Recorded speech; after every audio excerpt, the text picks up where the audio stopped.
write a letter on each one of these for you. A lady in Los Angeles writes that since she is plump, she feels she can't wear pleats, gathers, and bright colors. But here's the problem. Pleats, gathers, and bright colors are the only thing her husband lets her wear. Well, she does have a problem. Oh, I don't think so. I think she could make her husband happy and look all right at the same time. Why doesn't she wear the pleats and gathers and wear them in a very dark dress and wear the ruffles at her neck and make them light, and then he'll be happy and she won't look too husky. That's true. After all, it's kind of important to make your husband like the things you wear. I think if you had to make a choice of two things, I'd rather have my husband like the way I look than other women. Remember that. You've got something there. Mm-hmm. Well, and now I think, too, that she might be able to sort of change him if she were very tactful and diplomatic, don't you? I don't think you should try to change your husband's point of view. Just Oh, I do. You do? Oh, yes. I wanted my husband... How long have you been married? 17 years. Oh.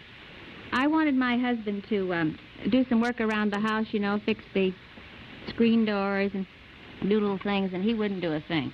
So, Christmas time, I bought him a few tools, and then his birthday, I bought him a few more, and then I rigged up a nice little workbench down in the basement. You'd be amazed at the things I can get him to do now. With clothes, too? Well, it works the same way. I think you could sort of change his mind about it, you know, show him something that looks better and said, everybody says that I look better in this, and including Edith Head. Mm-hmm. All right, don't quote me to the husband. That's fatal. You're a smart gal. How long have you been married, Edith? 14 years. Oh, I've got you beat. Now, let's talk about a coat for the larger woman. May I take all these? You see, this is a coat that has two things wrong with it. It has a little round, boyish collar, which for a large woman is fatal because she should have a slim collar or no collar. And the line is pretty good because it's straight, but she should never wear plaid. In other words, if she wants to wear a coat over the dark suit, let her wear a plain lighter blue one or a beige, or even another dark coat. This is an eye-catcher in the wrong place. I see. So you want her to wear a plain coat. Well, doesn't she get any collar at all? Does she have to, what do you call this, cardigan? Yes. You see, a lot of large women, unfortunately, are very large around the neck and shoulders, and that is why we advise collarless coats or raglan sleeves and a little tiny roll collar, but never big collars. Well, then you wouldn't want her to gap in the middle and show her tummy, would you? The coat would have to be ample enough to cover her. And have buttons straight down the front. So she could relax a little bit on now and then. Thank you very much, Edith. I have some other problems here. May I get up in the lineup? Miss Too Thin. I'm going to move her over. That lets me out. I really shouldn't take her place. I had some problems this morning. I put this dress on, and I went in to my husband. I said, how do you think I look? And he said, fine, but I think you need a dark belt around your middle. So I said, I tried it, and I said, Father, I don't agree with you there. I think that cuts me, and this dress is so busy. It's got so much gingerbread. I don't think that's a good idea. What do you think? Well, I just said I wasn't going to interfere with husband and wives in clothes, but why don't you say tactfully to him that it's a lovely idea to wear a dark belt if you didn't have all of these contrasting lines, because you see you have busy lines here, and you're cutting yourself in the middle, and you're not quite tall enough for that. That's right. If I were taller, I could do it. By the way, there are a few things I could improve. Did you buy that dress or make it? I bought it, and I realize it's pretty busy, but that sometimes is a problem. How could I change it so that I'd like Well, now, it Mary, look, you are not terribly tall, and you're not exactly a greyhound. No. I mean, you're not fat, but you're not, a greyhound. So you see these little blue stripes around here? If those were covered, you would look much, much less broad through. See? True, isn't it? Now, put this one. Fix that one for me. All I have to do is take off the little bit of velvet around the sleeve. See, this is the things we work out every day on actresses. In other words, we found out oh, by the way, speaking of red, you see this blue velvet stripe on your collar? Yep. If you made that narrower, you would look less broad to the shoulders. You look slimmer all Isn't over, that and it would amazing? make your neckline look better and your neck better. It gives me a longer look in And here. anybody could do that. With now, a round face. Also, these are rather nice, but if you wore plain buttons, it wouldn't be quite as spotty. See the buttons, the long line of the buttons, your eye catches those.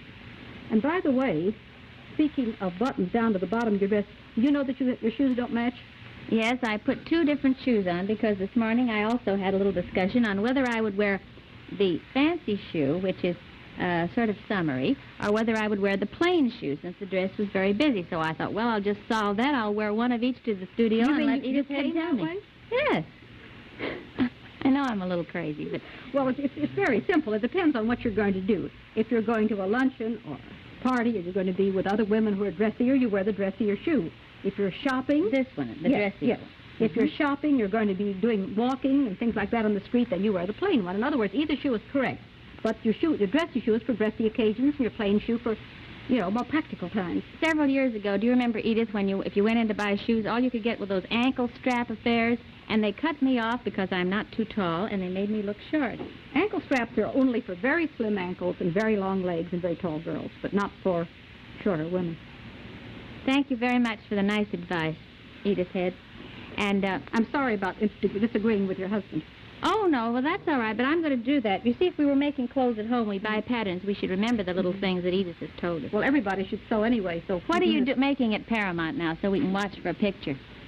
Shane is terrific. No, I'm starting a wonderful picture called White Christmas with Bing Crosby and Rosemary Clooney, and a picture called Casanova with Bob Hope. And we've just finished a beautiful picture called Roman Holiday with the new star Audrey Hepburn. I want you to see that because the clothes are beautiful. Edith, thank you for coming. I know you're anxious to get back to the studio. I have problems of my own. I'll have the gals all sent over to you in a special truck. Good. See you next month. Let's do basic dress. I have a lot of more things to tell you about clothes. And I'll do it on the next trip. Next month. Goodbye. Bye. That was lots of fun with Edith Head, and she's promised to come back next month, and we're going to do a basic dress. We're going to take a plain dress with 17 changes.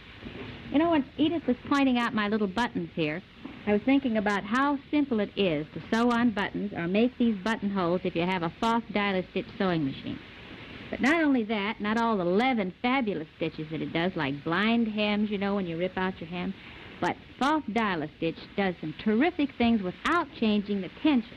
It's the most powerful sewing machine in the world. And Bingo is going to demonstrate that power for you. Will you, Bingo?